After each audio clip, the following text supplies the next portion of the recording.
Palavra do Senhor, Santo Evangelho, assim nos ensina essa noite. Retirou-se Jesus com seus discípulos para os lados do mar.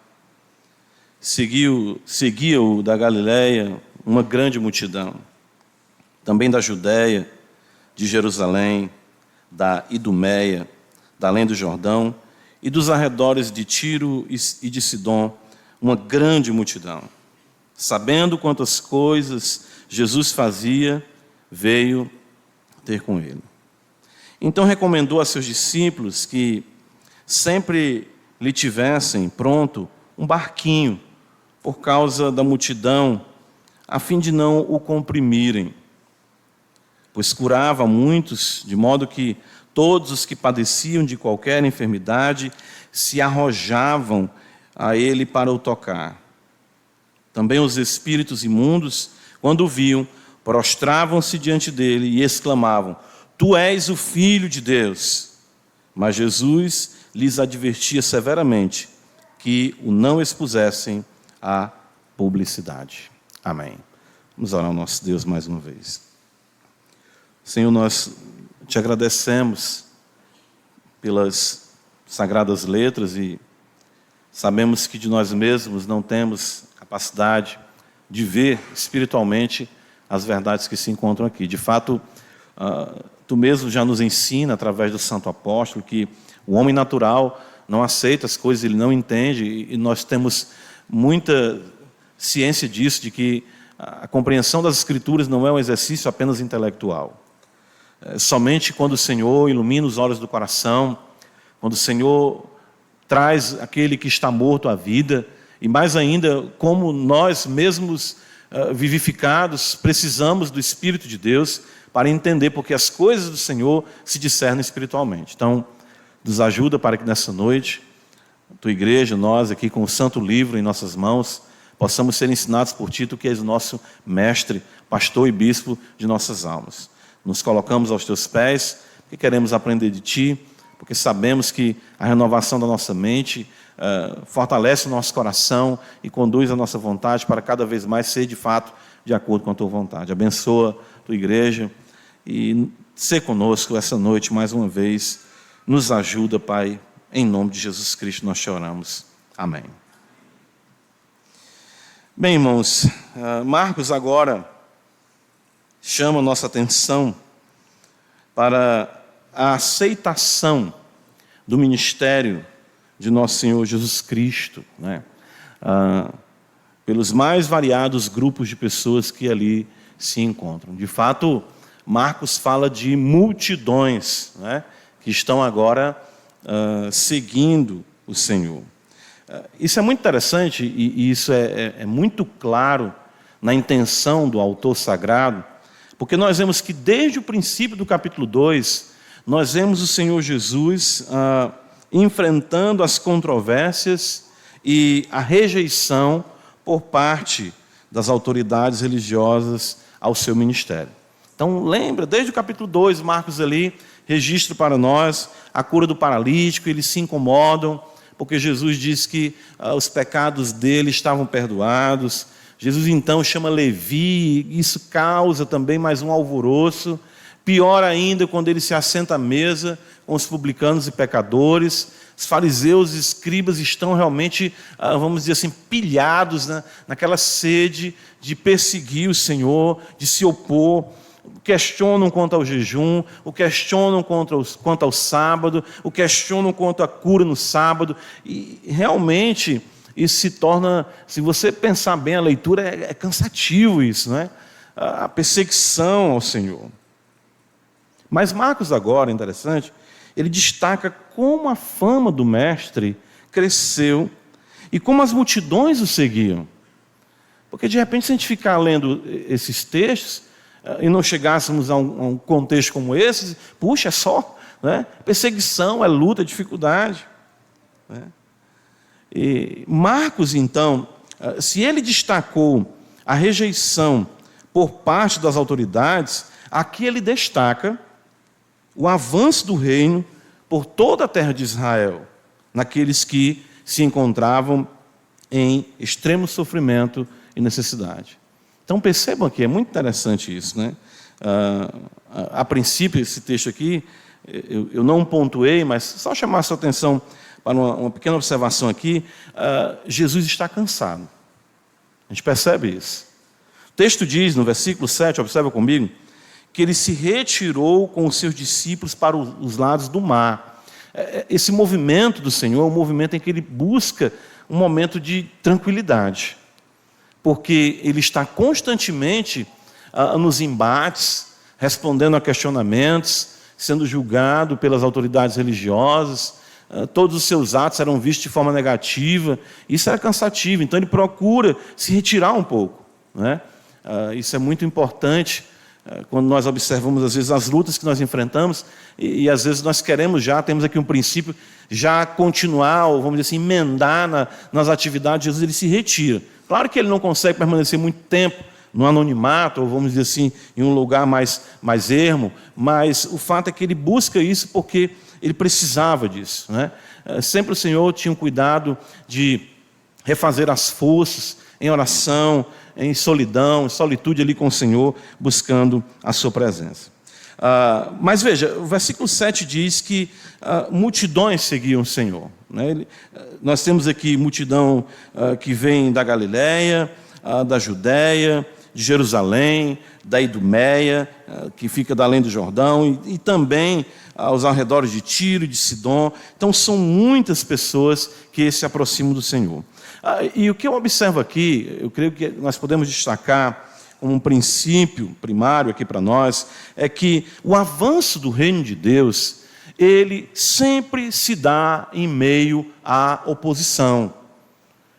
Marcos quer mostrar isso para nós, né?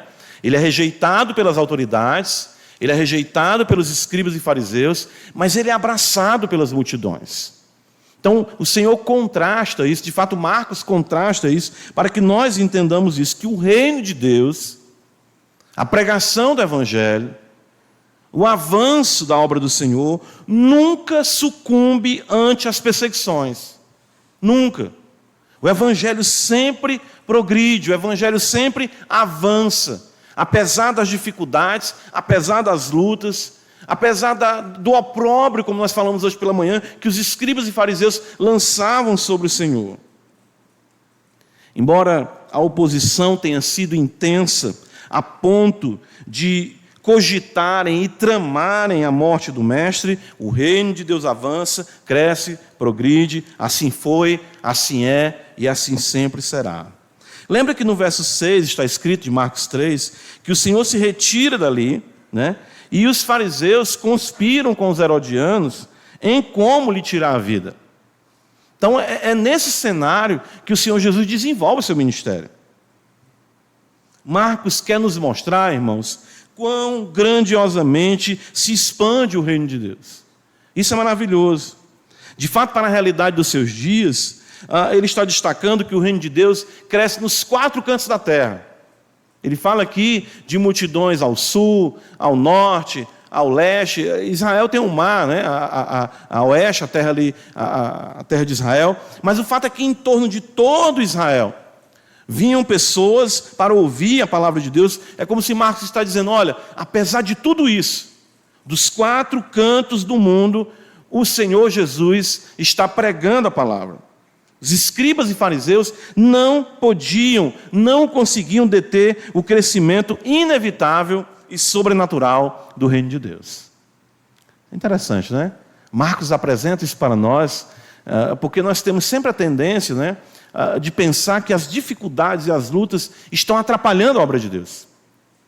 Nós achamos que as lutas que enfrentamos em nosso lar, trazendo isso para a nossa pessoalidade, em nosso lar, as lutas que nós enfrentamos, enfim, no nosso trabalho, na escola, as lutas que enfrentamos na igreja, no mundo em que nós vivemos, no país em que nós vivemos, nós achamos que as coisas estão indo mal.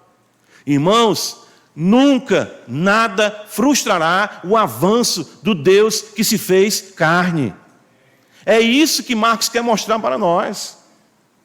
Nós temos que entender que até mesmo as coisas que são desagradáveis, elas estão cooperando para o bem daqueles que amam a Deus. Quem poderia olhar para a vida de José e dizer que José estava com um projeto de vida de sucesso, que no final ia ser daquele jeito, governador do Egito, acolhendo sua família, e de fato o próprio Egito funcionando, né, como um grande celeiro para acolher a nação de Israel, e o povo que desce para ali com 70 almas se torna mais de 1 milhão de pessoas. Quando você olha o desdobramento da história de José, são contextos de covardia, de inveja, de trama, de perseguição, de escravidão, de opróbrio. José é acusado de assédio sexual, é lançado na prisão, é esquecido pelo copeiro. Mas na hora certa Deus ergue José, e quando no final da vida os irmãos de José estão preocupados de que ele agora vá querer uma revanche, se vingar pelo mal que eles ocasionaram a José, José disse: vocês intentaram o mal contra mim, mas Deus usou tudo isso para o bem, para que se conserve a vida hoje. Nós temos que parar com isso, de pensarmos que alguma coisa pode impedir o avanço do Evangelho. Não existe isso. Ora, se nós fôssemos aqui levar em consideração, parecer acerca de Jesus, daqueles que eram as autoridades de Israel naquele dia, o ministério de Jesus está encerrado, acabou. Por quê? Porque os escribas, os fariseus, os homens que conheciam a Bíblia, estão dizendo: não, esse aí é mentiroso, tem demônio. Não é? Não chegam a dizer, mas à frente a gente vai ver isso. Ele tem demônio, ele é louco. E eles faziam de tudo, mas nada impedia o avanço do reino de Deus. É claro, não é agradável a dor, não é fácil lidar com as perseguições, não é fácil lidar com as distorções daquilo que você fala, do que você faz. As contradições são inevitáveis, porém o reino de Deus avança. Foi assim no princípio com a igreja, foi assim na história da igreja, e assim continua sendo conosco. Nós sofremos, mas a glória de Deus se manifesta em nossas vidas. Primeira epístola de Pedro, abra comigo, veja. Isso não é algo fácil, irmãos. Eu digo para os irmãos, é mais fácil de falar, mas não é fácil de viver.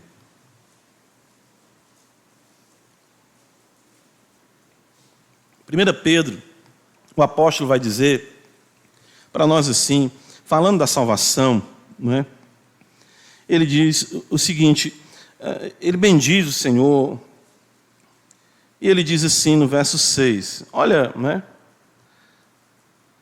Nisso exultais, 1 Pedro 1,6. Ou seja, nisso o quê? Na salvação em Cristo, preparada para se revelar, ele está falando. Nisso exultais, embora no presente, por breve tempo,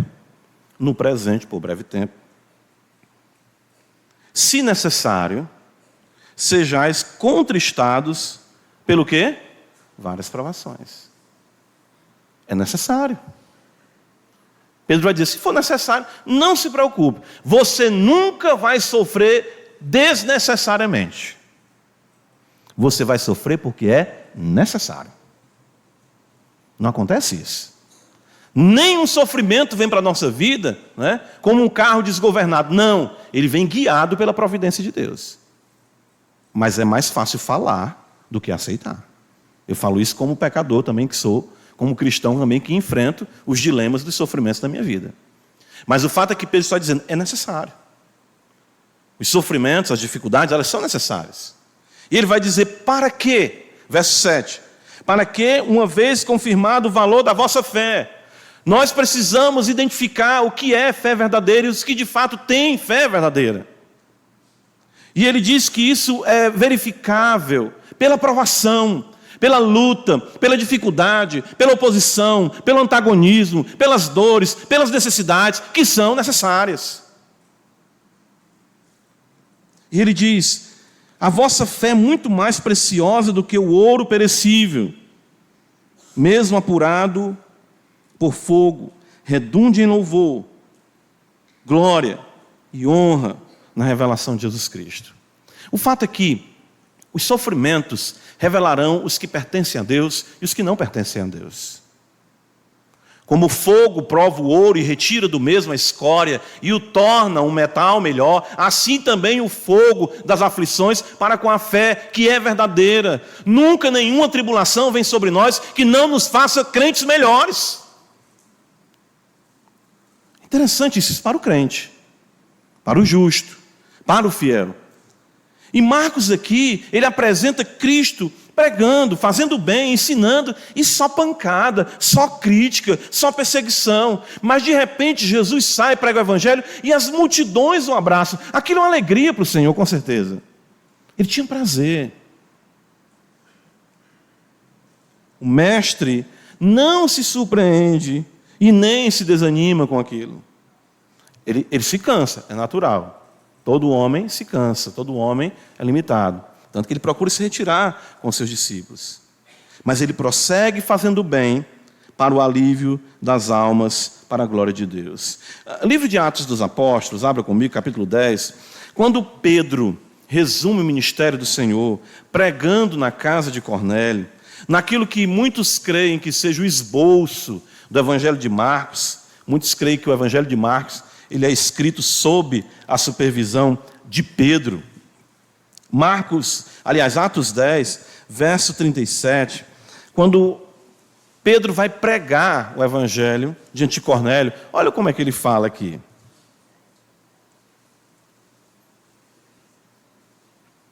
Ele diz assim, vós conheceis, Atos 10, 37, vós conheceis a palavra que se divulgou por toda a Judéia, tendo começado desde a Galiléia, depois do batismo que João pregou, como Deus ungiu a Jesus de Nazaré com o Espírito Santo e com poder, o qual andou por toda parte fazendo o bem e curando a todos os oprimidos do diabo, porque Deus era com ele. E nós somos testemunhas de tudo que ele fez na terra dos judeus, em Jerusalém, ao qual também tiraram o quê? A vida, pendurando ele no madeiro. A este ressuscitou Deus no terceiro dia e concedeu que fosse manifesto.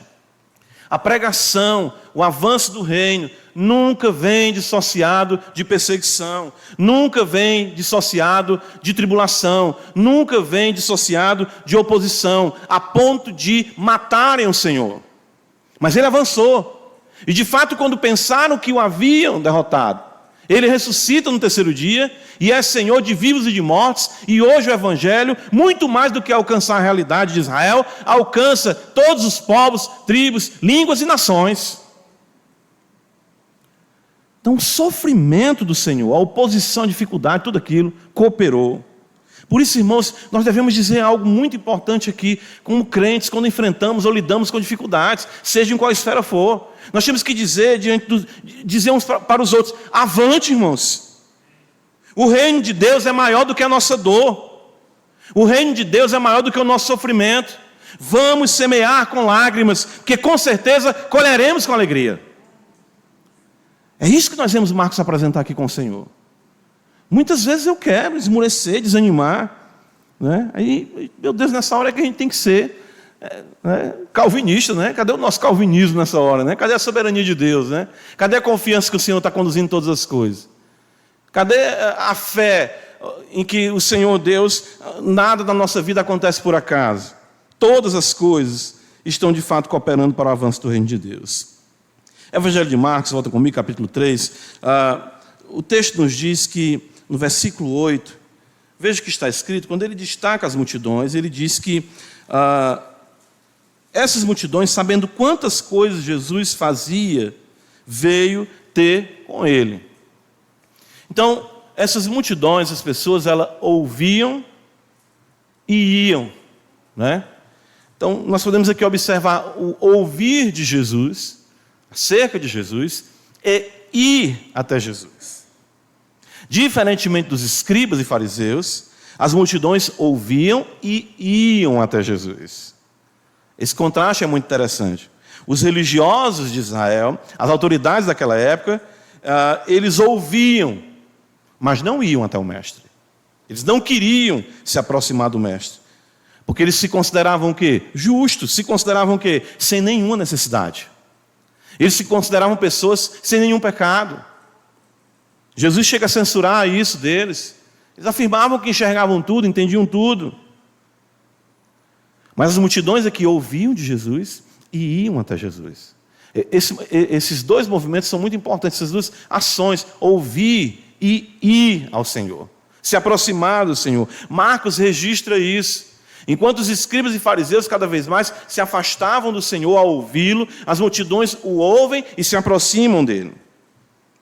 É bem verdade também que outros iam, mas não o ouviam, né? Isso aí sempre é comum.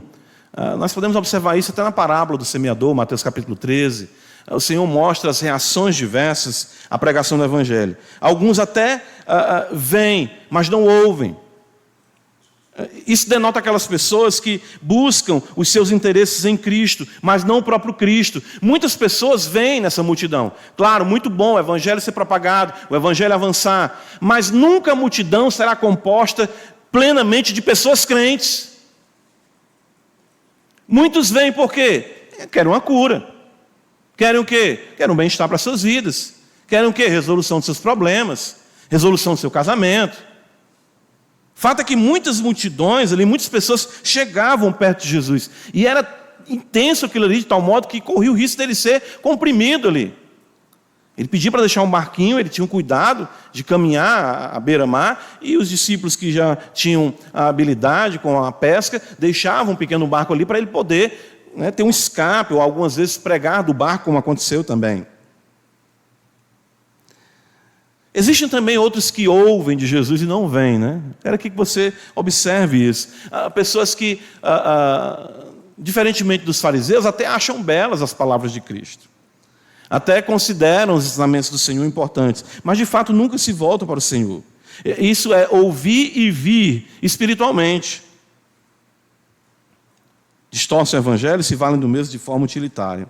Mas há sim aqueles que ouvem e de fato se voltam para o Mestre, para estar para sempre com Ele. É por isso que as Escrituras, irmãos, vão sempre nos admoestar a ouvir de forma apropriada. Quer ver só? Evangelho de Marcos, só um pouco à frente, capítulo 4. Vê comigo aqui um texto.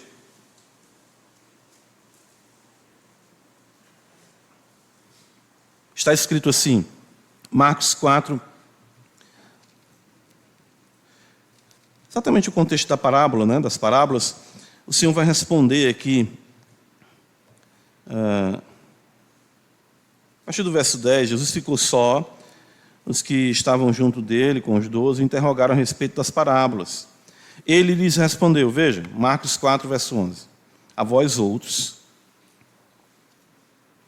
vos é dado conhecer o mistério do reino de Deus, mas aos de fora tudo se ensina por meio de parábolas, para que vendo, vejam, e não percebam, e ouvindo, ouçam, e não entendam, para que não venham a converter-se e haja perdão para eles. Então, existe um ouvir de Cristo, que é espiritual, e existe um ir a Cristo, que é espiritual. Mas isso realmente é só aqueles a quem é concedido, é dado. Por isso que Apocalipse, capítulo 2, por várias vezes, o Senhor vai dizer, quem tem ouvidos o quê? Ouça o que o Espírito diz às igrejas. Nós somos uma multidão aqui. Claro que talvez não se compare com aquelas multidões, né? Aqui, no templo, no auditório. Nós ouvimos, ok, vimos, mas de fato nós ouvimos o Senhor. De fato nós estamos vindo até Ele, buscando a Ele. Estamos de fato ouvindo a sua voz, estamos nos dirigindo a Ele. O que de fato nós ouvimos, o que de fato nós vemos, a quem de fato nós buscamos, por que nós estamos aqui, quais são as razões pelas quais nos encontramos aqui. Irmão, nós temos que estar atentos a isso, porque multidões seguiam o Senhor. Embora Marcos relate esse aspecto positivo, existe também a preocupação aqui, porque as multidões sempre foram ali sondadas pelo Senhor. Ele também teve o cuidado de não se dar a confiança a todas as multidões. Evangelho de João, abra comigo, veja, capítulo de número 2.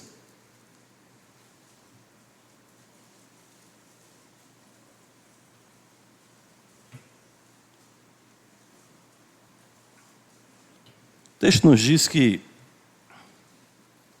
a partir do verso 23,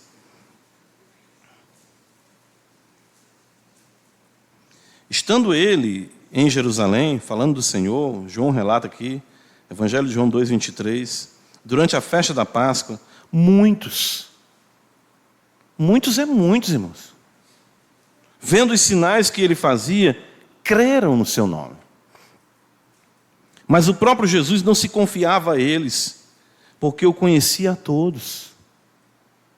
Jesus conhece a todos que estão aqui, e ele sabe a razão pela qual você se dirigiu até esse lugar, o que você ouviu, o que você veio buscar. E João diz, não precisava de que alguém lhe desse testemunho a respeito do homem, porque ele mesmo sabia o que era a natureza humana. Ele sabe como nós nos empolgamos, ele sabe do que nós gostamos. Ele sabe que muitas pessoas vivem no frisson, no oba-oba. Às vezes a realidade da igreja, eu falo muito sobre isso, é muito cativante, é muito atraente. Existem muitas coisas interessantes para se ver no contexto da igreja. Mas nós estamos aqui pelo quê? Porque ouvimos dele, porque nos dirigimos a ele. Nós temos que ter cuidado com isso. Porque o evangelho é pregado, muitas pessoas são atraídas, mas nem todo que me diz Senhor, de fato, entrará no reino dos céus. Então, Marcos mostra isso para nós, e eu creio que o princípio aqui é importante, de nós entendermos que precisamos ouvi-lo, de fato, ir até ele, por quem ele é, porque precisamos dele, porque o amamos. Quarta-feira eu preguei sobre isso aqui no culto. Eu venho à igreja por qual razão? Eu vim para adorar. A gente canta o cântico, né? Vim para adorar, eu vim para louvar a Deus, eu vim para glorificar o Senhor, ou eu vim para resolver meus negócios, minhas pendências, minhas querelas, aquilo que eu acho que é importante. Esse é um local no qual nós devemos buscar a Ele, adorá-lo e bendizê-lo, porque Ele é digno de toda a glória. Evangelho de Marcos, capítulo 3, outro ponto que eu quero destacar com os irmãos nesse relato de Marcos. Marcos diz que Jesus curava muitas pessoas. O texto nos diz aqui, que no verso 10, que todos que padeciam de qualquer enfermidade se arrojavam a ele para o tocar. E aqui vem algo interessante, nós falamos das tribulações para o avanço do reino, nós falamos das pessoas que se aproximam, e aqui Marcos destaca algo interessante. Ele diz que as pessoas padecem. E essa palavra usada por Marcos aqui dá a ideia de castigo. Um castigo infringido. Essas pessoas se arrojavam ao mestre em meio aos seus sofrimentos.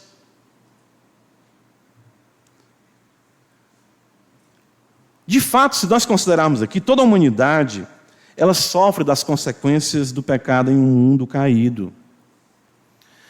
O fato das multidões padecerem destaca o que é a humanidade distante de Cristo. As maldições do Éden estão plenamente em vigor. Irmãos, nós esquecemos disso. O texto sagrado diz em Gênesis 3, maldita é a terra. Existem maldições sobre o nosso trabalho, existem maldições sobre a terra, existe maldição sobre a concepção, o nascimento do homem, existe maldição sobre tudo. Por isso que temos que dar graça pelo alimento, por isso temos que pedir a Deus que nos ajude em nosso trabalho. Nós vivemos em um mundo maldito. Mas isso é cada vez mais colocado de lado, as pessoas, né? Claro, estou falando da criação é bela, mesmo nesse mundo de maldição, Deus abençoa tanto o seu povo, e mesmo aqueles que não servem. Tanto que Jesus vai dizer que o Senhor é bom, que faz a chuva cair sobre justos e injustos, enfim. Mas em Romanos capítulo 8, abra comigo, veja, Paulo vai mostrar isso para nós, que nós gememos em um mundo que geme. Paulo diz em Romanos 8, 22, porque sabemos que toda a criação a um só tempo geme e suporta angústias até agora. Essa criação, esse mundo é um mundo de angústias. E não somente ela, mas também nós que temos as primícias do Espírito, igualmente gememos em nosso íntimo. Fato é que a mão de Deus pesa sobre a humanidade. Às vezes nós devemos ter cuidado como nós tratamos essas coisas. Mas Romanos 1,18 diz que a ira de Deus se revela do céu contra toda impiedade.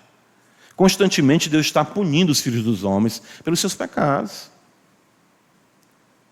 Mas claro, isso não é também algo que não possa ter um propósito maravilhoso. Qual? Que esses sofrimentos nos arrojem aos pés de Cristo. As multidões estavam padecendo. E o que é que elas faziam? Se jogavam para Jesus. E isso é muito maravilhoso, porque se por um lado existe uma perspectiva utilitarista, de algumas pessoas quererem se voltar para Cristo apenas pela dor, por outro lado, existe também aqueles que entendem as suas misérias, as suas dores, e encontram somente em Cristo o alívio para a sua alma. É uma linha tênue aí. Mas o texto mostra que as pessoas se jogavam, que padeciam de enfermidades, padeciam de males. Felizes são os que sofrem e enxergam em Cristo o alívio para todas as suas dores, mesmo que não sejam todas sanadas. Existem pessoas que Cristo não curou. Porém, o mal maior, no caso, o pecado, é curado na esperança da vida eterna. E as dores momentâneas são pedagógicas e produtivas. Não é legal isso, né? A gente não gosta disso. Mas é interessante aqui, porque no capítulo 2, nós vemos que quando aquele paralítico é colocado diante do Senhor, ele diz: filho, o que ele fala em primeiro lugar? Perdoados estão os teus pecados, porque a prioridade é essa. Mas veja o que diz para nós o Salmo 119, nós vamos chegar ainda lá nesse versículo, né? Salmo 119, versículo... Abre comigo. Verso 71. Está escrito: foi-me bom eu ter passado pela aflição, para que eu aprendesse os teus decretos. A gente não gosta de dizer isso não, né? Segundo aos Coríntios, capítulo 4, o apóstolo Paulo diz, né? Uma vez uma irmã falou isso para mim. Ela disse assim, sei lá, Paulo falou isso aí, ele diz isso, mas o negócio é pesado, ele disse. Ele diz, 2 Coríntios 4,17, Paulo diz, porque a nossa leve e momentânea tribulação. Paulo diz que é leve e momentâneo, eu estou para não aguentar mais. Claro que ele vai dizer, comparado com a glória, né? Produz para nós eterno peso de glória, acima de toda comparação. A dor é real, a dor é intensa, o problema é grande, nós não estamos negando isso. Mas quando comparamos com a glória que há de ser revelada, não é nada. O breve palmo de vida que você tem aqui, tem o intuito de, no meio das suas dores, lhe jogarem aos pés de Cristo. As aflições são designadas para isso. Então nós devemos dizer diante de Deus, em oração, o seguinte: bendita a dor que aumenta o meu amor. Não é fácil.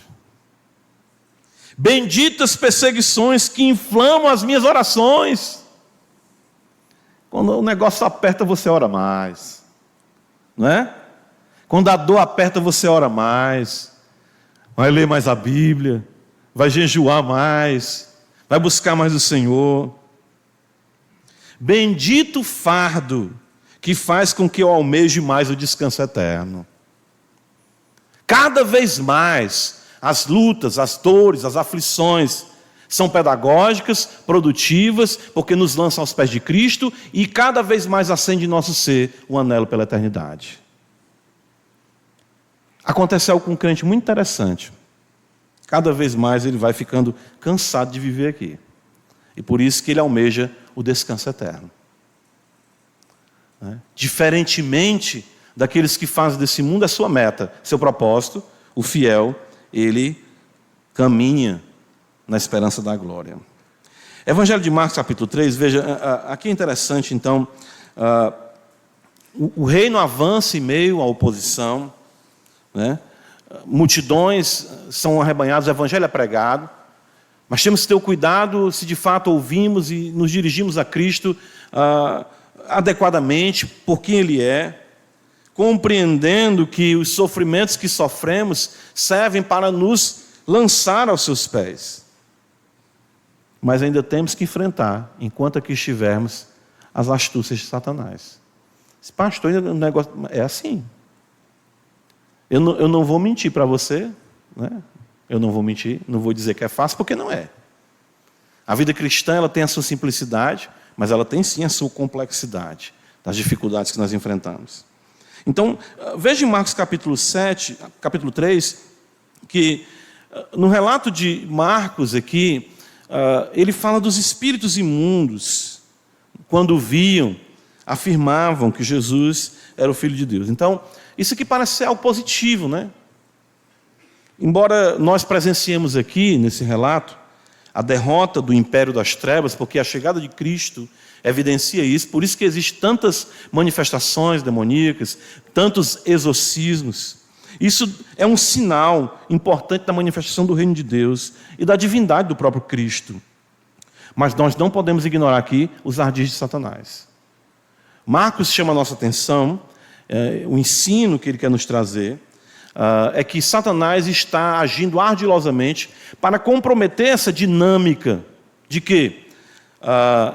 Do crescimento do reino, das pessoas se achegaram ao Senhor, entenderem que por seus sofrimentos podem ser crentes melhores, homens e mulheres melhores. O diabo então vai, de alguma forma, ardilosamente complicar essa situação. E como é que ele faz? Ele faz dizendo que tudo ali está certo. Interessante, né? Que coisa interessante. Um espírito imundo chega diante de Cristo, vários espíritos imundos, o texto diz aqui. Também os espíritos imundos, quando o viam, prostravam-se, atitude correta, corporal ali, o espírito imundo naquela pessoa, e faziam a sua profissão de fé, dizendo: tu és o Filho de Deus. Isso é tão marcante porque isso não é afirmado durante todo o Evangelho. Aqui nós vamos ver isso sendo afirmado pelos demônios, e lá na frente o centurião vai dizer: verdadeiramente este é o quê? O Filho de Deus. É aquilo que existe no Evangelho de Marcos, alguns estudiosos falam, do silêncio messiânico. Porque não se revela de imediato, né, a sua natureza divina por conta da perseguição, oposição dos fariseus. Mas aqui os demônios falam abertamente, e é verdade. Ou não? Claro que é. Mas é uma afirmação que procede dos demônios. E Jesus, então, ele os adverte severamente e faz com que eles se calem, e não quer que os mesmos exponham ele à publicidade. É interessante isso. Porque na nossa mentalidade, na nossa percepção comum, vamos dizer, isso é bom, propaganda. Está afirmando a verdade, e é bom que eles estão vendo que o próprio diabo está reconhecendo isso. Mas, irmãos, a afirmação verdadeira por parte dos demônios visava confundir os ouvintes em uma possível associação com o mestre. Interessante isso, né? Ou seja, se os demônios falassem bem do mestre, não seria ele também parte do império das trevas? Atos dos Apóstolos, capítulo 16, abra comigo. Nós vemos o mesmo princípio aqui no ministério de Paulo.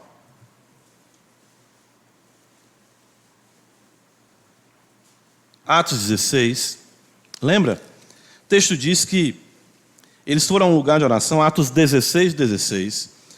Aconteceu que indo nós, Lucas registra aqui, para o lugar de oração, nos saiu ao encontro uma jovem possessa de espírito adivinhador, a qual, adivinhando, dava grande lucro aos seus senhores, seguindo a Paulo e a nós, clamava dizendo: esses homens são servos do Deus Altíssimo e vos anunciam o caminho da salvação. Está certo isso? Está. Da mesma forma que os demônios disseram diante de Jesus: tu és o Filho de Deus. E isso se repetia por muitos dias. Então Paulo, já indignado, voltando-se, disse ao Espírito: em nome de Jesus Cristo, eu te mando, retira-te dela. E ele na mesma hora saiu. É o mesmo princípio exposto em Marcos, nós encontramos aqui em Atos. Assim nós temos que ter o cuidado, irmãos, né? Temos que ter o cuidado com o que parece contribuir com o reino. Interessante isso. Isso aqui é algo muito sutil. Pois aquilo que pode ser aparentemente eficaz, pode trazer veladamente muitos malefícios. Senhor ficava atento a isso. E nós temos uma ingenuidade, muitas vezes, com aquilo que se apresenta hoje como propagação do Evangelho. Os meios que estão sendo utilizados.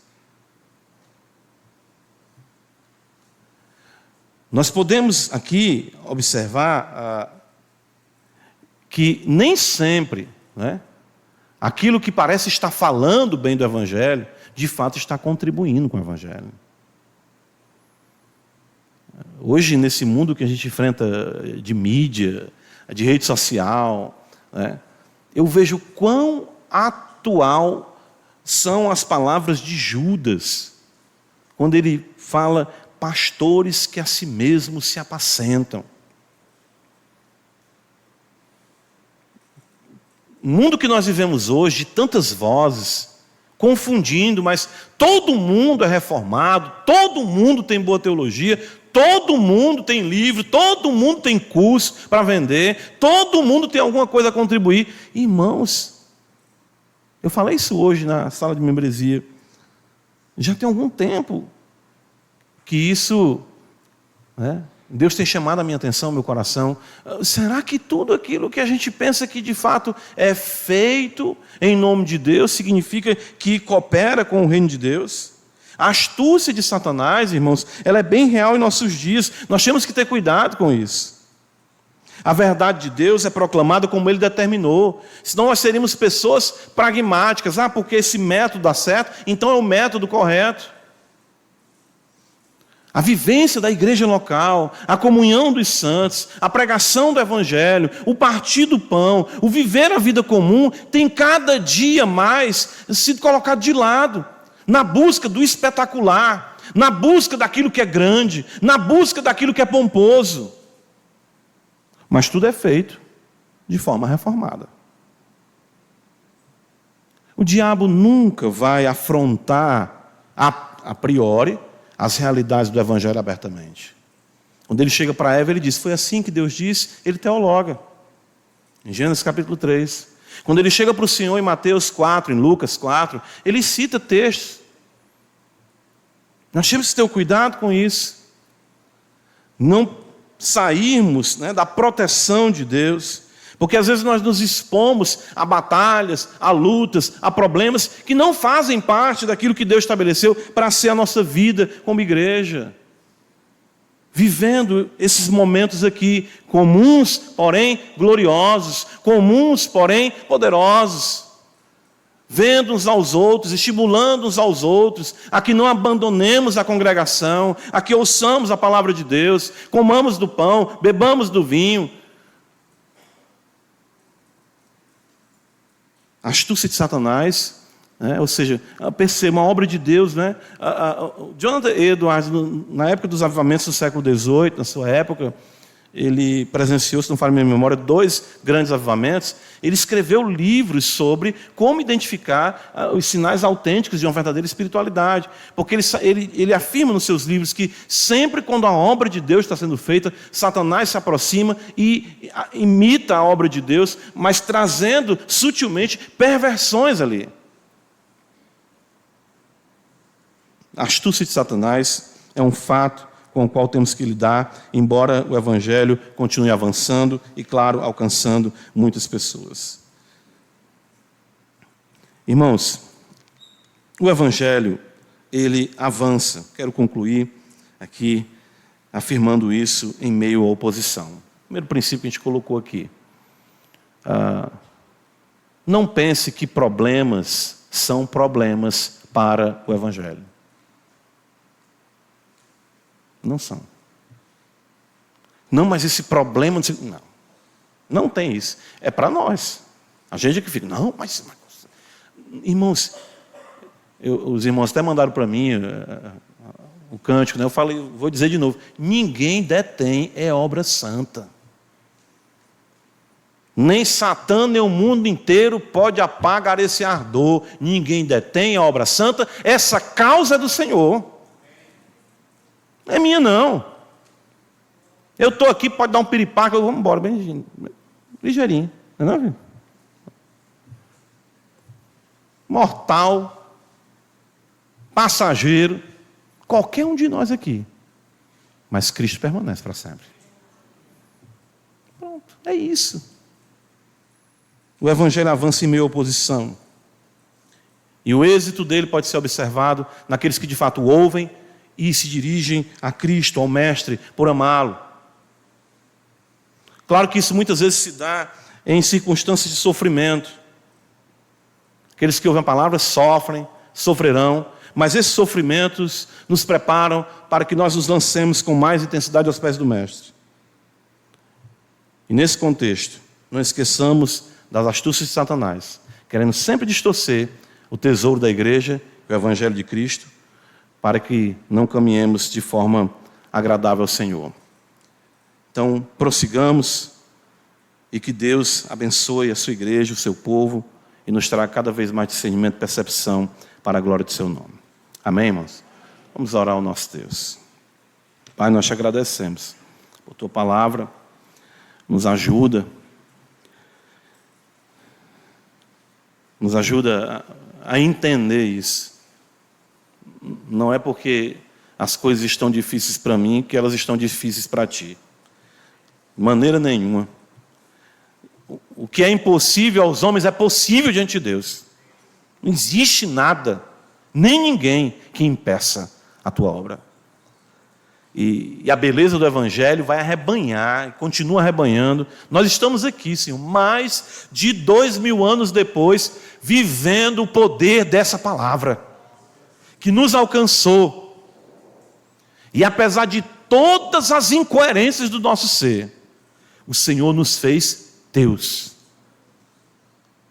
Nós te louvamos por isso.